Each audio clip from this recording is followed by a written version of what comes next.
Dear students, welcome back. As we are taking the chapter number 6, chemical reaction and catalyst, and today's our topic is steps for writing chemical equation. There are some steps or rules which we have to follow for writing chemical equations, and the first rule is that the reactants are always written on left hand side and products are always written on right hand side. In between them arrow sign is placed and arrowhead should be towards products. For example, hydrogen reacts with chlorine to form HCl. Here hydrogen and chlorine are reactants, so they are written on left hand side, and hydrochloric acid is the product which is written on right hand side, and in between them arrow sign is placed. And the second step is that if there are more than one reactants or products, for example for this reaction, in this reaction ZnS and H2SO4 are two reactants, तो ऐसी अगर condition है if there are two or more reactants or product, in between them plus sign is placed. जैसा कि इस example के द्वारा समझाया गया कि यहाँ पर दो रिएक्टेंट्स है Zn H2SO4, इन दोनों के बीच में प्लस साइन लगाया गया और Zn H2SO4 एंड हाइड्रोजन ये दो प्रोडक्ट्स हैं, इन दोनों के बीच में भी प्लस साइन लगाया गया है. Third and most important step और रूल, हम जो भी केमिकल इक्वेशन लिखेंगे it should be balance, means the chemical equation should be balance. यहाँ से एक इंपॉर्टेंट एक नंबर के लिए क्वेश्चन आ सकता है, 1 मार्क के लिए क्वेश्चन आ सकता है, that is why should be chemical equation balance. तो यहाँ पर हमारा सीधा सिंपल आंसर है to follow law of conservation of mass. अब ये क्वेश्चन थोड़ा सा और डीपली भी आ सकता है कि chemical equation should be balance, why, explain. तो यहाँ पर हमें एक्सप्लेन भी करना पड़ेगा कि chemical equation law of conservation of मास को फॉलो करने के लिए बैलेंस तो होनी चाहिए, लेकिन क्यों बैलेंस होनी चाहिए. तो यहाँ पर we know that according to law of conservation of mass can neither be created nor be destroyed in a chemical reaction. सीधा सिंपल है कि लॉ ऑफ कंजर्वेशन ऑफ मास के अनुसार किसी भी केमिकल रिएक्शन में मास ना तो क्रिएट होता है ना ही नष्ट होता है. और अगर ऐसा है तो the mass of the total mass of reactant should be equal to the total mass of product in a chemical reaction. And it is only possible when the number of various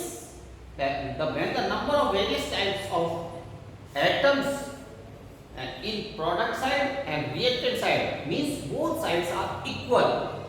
और अगर ऐसा है तो chemical equation balance होगी, और it is only possible when chemical equation is balanced. So chemical equation balance होना क्यों जरूरी है? To follow law of conservation of mass. अब इस केमिकल इक्वेशन को बैलेंस करने के लिए हम कौन सा मेथड यूज करते हैं, ये क्वेश्चन भी कई बार 1 मार्क के लिए पूछा गया है. तो कौन सा मेथड यूज करते हैं, heat and trial method. For example देखिए, अगर हम केमिकल इक्वेशन लिखते हैं Fe plus H2O equal to Fe3O4 plus H2, ये केमिकल इक्वेशन तो है लेकिन इसमें number of different atoms are not equal on both sides, reactants as well as product. So if this chemical equation is not balanced, this equation is called unbalanced or skeletal chemical equation. इसको balance करने के लिए हम क्या करेंगे, जैसे Fe, कौन-कौन से एलिमेंट्स इस रिएक्शन में आए हैं, FeHO. अब लेफ्ट हैंड साइड में और राइट हैंड साइड में इनके नंबर ऑफ एटम्स कितने हैं. आयरन यहाँ पर 1, यहाँ पर 3, हाइड्रोजन प्रोडक्ट साइड में 2, रिएक्टेंट साइड में आल्सो 2, ऑक्सीजन रिएक्टेंट साइड में 1 एंड प्रोडक्ट साइड में 4. First we have to balance, we have to make the number of atoms equal on both sides. But यहाँ पर हमें एक चीज ध्यान रखनी है, हमें किसी भी कंपाउंड का, किसी भी सब्सटेंस का केमिकल फॉर्मूला चेंज नहीं करना है. We can write only coefficient before the chemical formula. यहाँ पर हमें हाइड्रोजन तो इक्वल है, ऑक्सीजन को बैलेंस करना है, तो ऑक्सीजन को बैलेंस करने के लिए यहाँ पर नंबर ऑफ एटम्स को बैलेंस करने के लिए हमारे पास एक ही ऑप्शन आपको मानकर चलना है कि हमें मल्टीप्लाई करना है। अब यहाँ पर इन दोनों को इक्वल करने के लिए हम किसे मल्टीप्लाई करना है, जो कम है। अगर हम इस 1 को 4 से मल्टीप्लाई कर दें तो ये दोनों इक्वल हो जाएंगे। यहाँ ऑक्सीजन को 4 से मल्टीप्लाई किया है इधर रिएक्टेंट साइड में, तो रिएक्टेंट साइड ऑक्सीजन जिस सब्सटेंस के अंदर प्रेजेंट है उसके आगे कोएफिशिएंट आ जाएगा 4, और जैसे ये 4 लिखा जाता है तो इस कंपाउंड के अंदर present every atom should be multiply with 4, means hydrogen will also multiply with 4। Okay, oxygen तो बैलेंस हो गया लेकिन हाइड्रोजन अनबैलेंस हो गया। इस हाइड्रोजन को बैलेंस करने के लिए रिएक्टेंट साइड में हमें 4 से मल्टीप्लाई करना पड़ेगा, मींस सॉरी प्रोडक्ट साइड में 4 से मल्टीप्लाई करना पड़ेगा, और प्रोडक्ट साइड में हाइड्रोजन किसमें प्रेजेंट है, ये H2, तो यहाँ पर इस H2 के आगे भी 4 कोएफिशिएंट आ जाएगा जिससे हाइड्रोजन भी बैलेंस हो जाएगा। अब हमें बैलेंस करना है आयरन को, तो यहाँ पर रिएक्टेंट साइड में जो आयरन है उसे 3 से मल्टीप्लाई करेंगे, और 3 से मल्टीप्लाई करेंगे मींस रिएक्टेंट साइड में जो आयरन है उसके आगे 3 कोएफिशिएंट आ जाएगा, और इस तरीके से number of different elements will be equal on both sides. This is the rough work. You don't have to do in fair copy. You have to write only these coefficients in pair. Okay? Next step. To make a chemical equation more informative, the physical states of reactants as well as products is written in the short form with the chemical formula of that substances. For example, for solid we write S, for liquid we write L, for gas we write G, or for aqueous solution we write AQ. Okay. If there is reversible reaction, to show the reversible reaction we use reversible sign in place of arrow sign.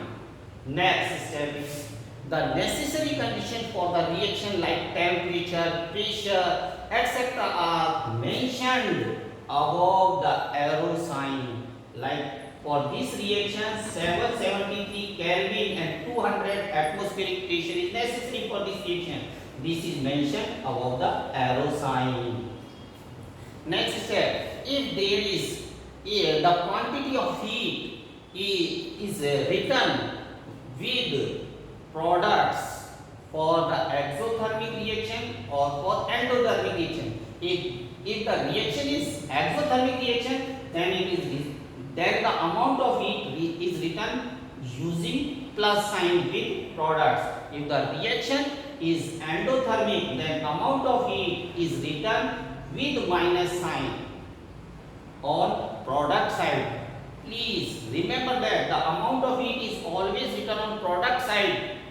If it is exothermic reaction, then plus sign is used. If it is endothermic reaction, then minus sign is used. And last, the necessary catalyst for the reaction is mentioned above the arrow sign. If we follow these all rules, then we write the photosynthesis reaction like this: 6CO2 which is aqueous and 12H2O which is in liquid form, and the necessary condition for this reaction chlorophyll and sunlight, and the product formed are glucose in aqueous form and oxygen in aqueous form and water which is liquid. But remember that practically these physical states are generally not mentioned. So these all are the rules for writing chemical equation. Thank you.